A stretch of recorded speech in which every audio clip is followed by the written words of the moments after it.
الله أكبر الله أكبر الله أكبر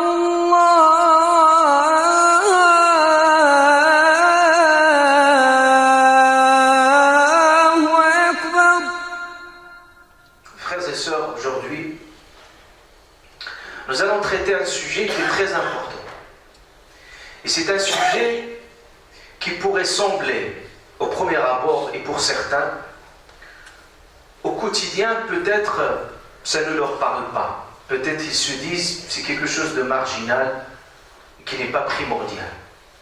Et souvent, c'est par ignorance. Alors qu'aujourd'hui, ce sujet est en rapport avec l'écologie.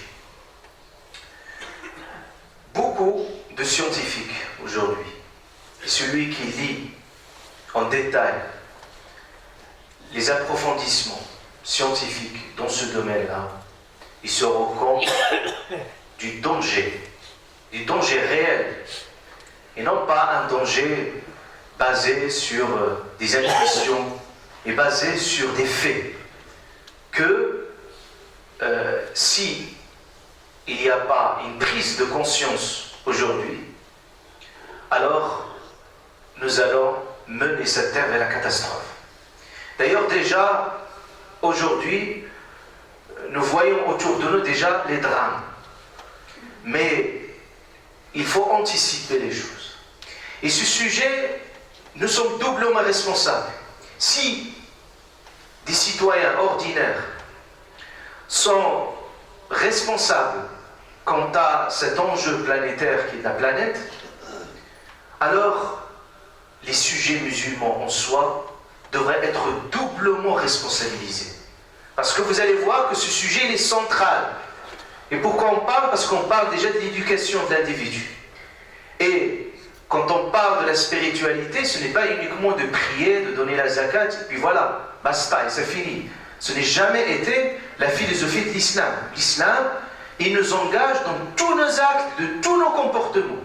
Le comportement le plus banal soit-il, l'islam te dit comment il faut le faire. Même le comportement qui nous semble le plus anodin, aller faire ses besoins, l'islam te le dit de quelle manière et comment le faire. Pourquoi? Parce que l'islam, il est là pour structurer ta vie dans tous ses détails. Et un enjeu primordial comme l'enjeu écologique, il devrait prendre toute sa place dans notre conscience. Pour plusieurs raisons. La première raison d'ailleurs, Allah subhanahu wa ta'ala, vous le savez tous, qui nous a mis sur terre. Déjà sur terre. Il n'a pas choisi pour nous une autre planète, c'est bien la terre. Inni ja'ilun fi al-ardi khalifa. Je vais mettre sur terre khalifa. Al-khalifa, c'est celui qu'on lui délègue des pouvoirs. Et quand on délègue à quelqu'un du pouvoir, là, en ce moment-là, en principe, il ne devrait pas faire ce qu'il veut. Il devrait toujours regarder, c'est pour ça Allah Ta'ala, quand il nous a mis sur terre, il nous a donné, il a mis déjà à notre disposition toutes les ressources de la terre. C'est pour ça Allah Ta'ala, maintes fois, et il nous invite à réfléchir sur ces bienfaits de la nature qui sont autour de nous. Regardez les animaux qui sont autour de nous. Allah subhanahu wa ta'ala, déjà, on peut déjà profiter. Allah Ta'ala dit dans le Coran al-Karim, vous pouvez y boire déjà ce qui nous donne du lait, nous donne tout ce que vous pouvez imaginer, tout ce qu'on consomme au quotidien. Ça vient quoi, cette provenance? Ça vient de ces animaux qui sont là à notre disposition. Et il faut que les jurisconsultes dans le droit musulman, ils sont allés même très loin dans le détail. Même quelqu'un qui veut consommer et qui veut prendre du lait, comment il doit le prendre, à quelle quantité? Parce qu'il ne s'agit pas juste de trouver une vache et prendre tout le lait nécessaire. Non, ce qui est indispensable, ce qui ne l'est pas. Et quelle est la portion et la quantité qu'il faut laisser pour que la vache puisse aussi se régénérer. Tout cela, ils l'ont pris en détail. Et Allah subhanahu wa ta'ala, c'est-à-dire aussi la provenance de nos vêtements, ça vient quoi? Ça vient également de tous ces animaux que nous pouvons, qu'Allah subhanahu wa ta'ala a mis à notre service. Et la deuxième dimension, Allah ta'ala dans le Coran al-Karim, il nous dit explicitement qu'on a un lien très fort avec la terre. D'ailleurs, notre origine, c'est la terre. D'ailleurs, ce qui est étonnant, déjà la composition, ce qui est étonnant, c'est que la composition de la terre en elle-même est le reflet de ce qui compose l'humain, en termes des minéraux qui sont contenus dans la terre, ils sont là. فإذا كان هناك توافق بين هذا الإنسان وبين هذا الأرض. C'est pour ça, quand Allah Ta'ala nous a mis sur terre, c'est que toutes les conditions écologiques, ils sont réunis pour que nous puissions vivre. S'il y avait une autre planète, on ne peut pas y vivre. Tout est bien calculé et tout est mis dans ses dimensions les plus précises possibles. إذا ما خلق الله هذا الكون أودع في كل شيء كله بمقادير. قال الله تعالى كل شيء عنده بمقدار.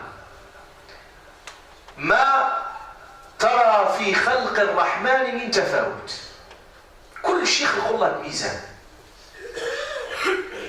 Tout a ses proportions.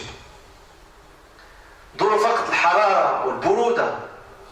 Regardez juste la chaleur et l'humidité, la respiration. Qu'Allah subhanahu wa ta'ala a mis tout cela dans des degrés proportionnés. Toujours la responsabilité, Allah ta'ala met la responsabilité, la responsabilité revient à l'humain. Toujours. L'humain, parce qu'au jour d'aujourd'hui, l'humain, quand Allah subhanahu wa ta'ala lui a ouvert toutes les portes aussi de découvertes scientifiques, il se croit, il se divinise parfois.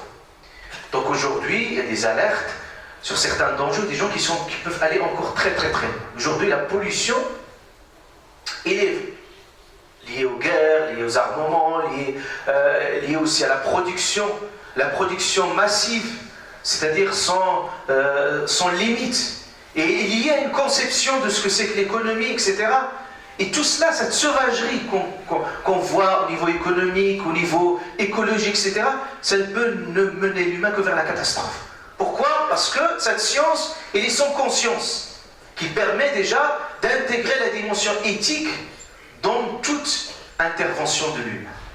Donc maintenant, l'humain, c'est la responsabilité ici que l'islam, auquel il nous invite et nous engage. فنسأل الله سبحانه وتعالى أن يفهمنا وإياكم وأن يعلمنا ديننا وأن يغفر ذنوبنا.